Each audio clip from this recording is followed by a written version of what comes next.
New questions about the story from the White House on the reasons for swapping Bergdahl for those 5 top Taliban leaders. Several lawmakers saying that the NSA advisor Susan Rice once again misleading Americans on the Sunday shows. Here's David Vitter, senator from Louisiana, with Greta. Susan Rice had certain talking points. Boy, this is like a flashback. And then that changes over time after serious health concerns were debunked. Then the next day we're on to something else that maybe he would have been killed. The story is changing over time, and it all seems to be political talking points, not real facts. Chris Starwald's been looking at this, Fox News digital politics editor. How are you, Chris? And good morning to you. Good morning to you, sir. How would you characterize this? Is the story changing, or is it progressing by the day? Well, the technical term here is the administration is crawfishing. They are wiggling backwards to try to find some ground on which they can stand because the storm is getting pretty bad for them. The original talking points on this, which were he's served with honor and that this is Bo Bergdahl served with honor and distinction, and we're elated, and that there would be, as one reporter said, that there would be this enthusiasm, that people would be excited about the deal. That went away. Step 2 is, well, those who are criticizing the deal are partisans, they're Republican hacks, it's no good, and then that doesn't work, so now they're looking for new ways to make this stick. Okay, now this is a tweet now from an Obama administration official. He works at the Department of HUD. He's an assistant press secretary. B. Friedman's his name. Do you know him? I don't know him. I've never met the man. This is what he said. He said, here's the thing about Bergdahl and the jump to conclusions, Mats. What if his platoon was long on psychopaths and short on leadership? Continuing, what if he grew disillusioned with what he saw, did not trust his leadership, and walked off? Legal? No. Worthy of sympathy? Maybe. He has since apologized for that. Do you consider those comments significant at all? I consider them significant only in this sense, that it gives you a snapshot. This guy is part of the sort of Team Obama communications effort. He's not exactly high level, but he's part of the communication structure. He was sort of an organizer for the president's campaign. So this is where sort of the thinking is, that the people who are doing that. Basically, I think the administration's goal, Bill, was for a period of time to do with this what they've done with other scandals, which is, as they've done with Benghazi and others, try to isolate this and say anyone who criticizes the president is doing so for partisan gain. However, in this case, the shock at 5 high-level detainees being released from Guantanamo is so great that it brings unfortunate scrutiny on the administration and what they tried to offer as cover and, as it would appear, for the impetus to release these people. Because remember, they couldn't have released these people from Guantanamo if they'd have gone to Congress, because a bipartisan Congress would have said, no way. So they used Bergdahl with what they first said was his health, what they subsequently said was a death threat against him. They've tried different answers, but they had to go to Bergdahl so that they could do this without getting congressional approval, and I think that was the ultimate goal, was to get those guys repatriated. Just to be clear in those tweets, we're not suggesting, and you're not suggesting, that someone told this gentleman to talk this way at all. Just where his head was at. That's just where his head was at. Correct. And again, he has since apologized. Susan Rice did an interview on another network earlier today. I know you heard it. I know you saw it. What did you make of her clarifications? That crawfishing again, trying to find a place. They have a new talking point, which is, well, he did serve with honor and distinction because it is honorable to sign up for service, and he definitely served with distinction. His service in the United States military is distinct from other service. There is that is an immutable truth.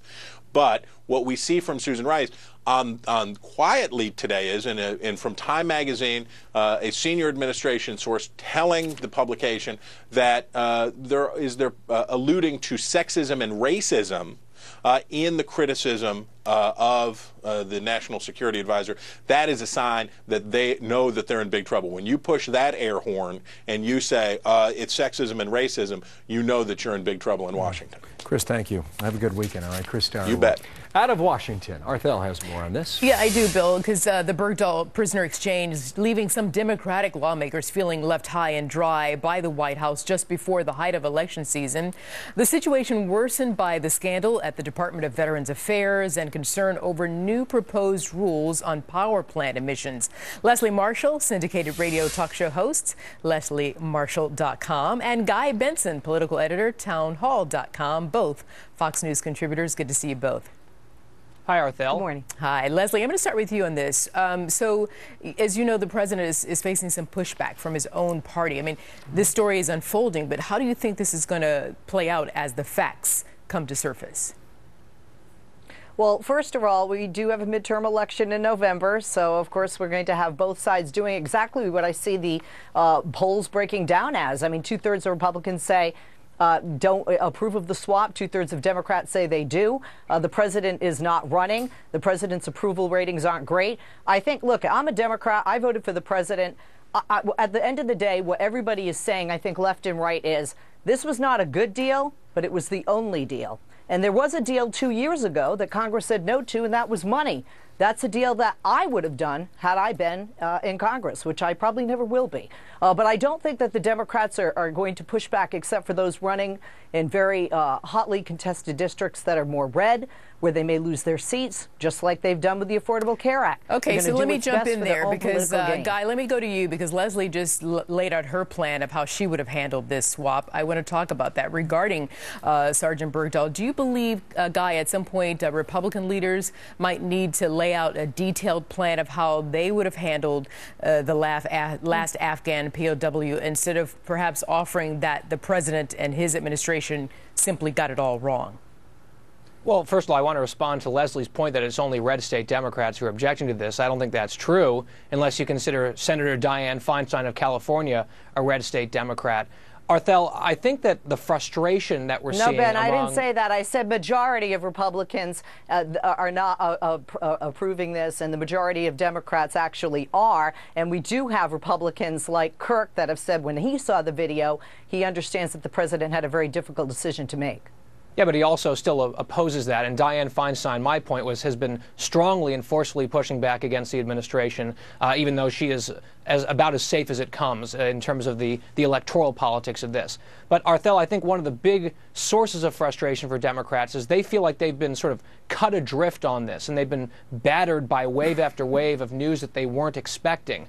And one of those waves, if I can just focus on it briefly. Yeah, briefly, because I'm tight on time. Go ahead, Guy. Sure. Well, I just think that what we've heard from the administration, their latest excuse about why they had to do this by bypassing Congress was the folks who were holding Bergdahl, the terrorists, were threatening to kill him.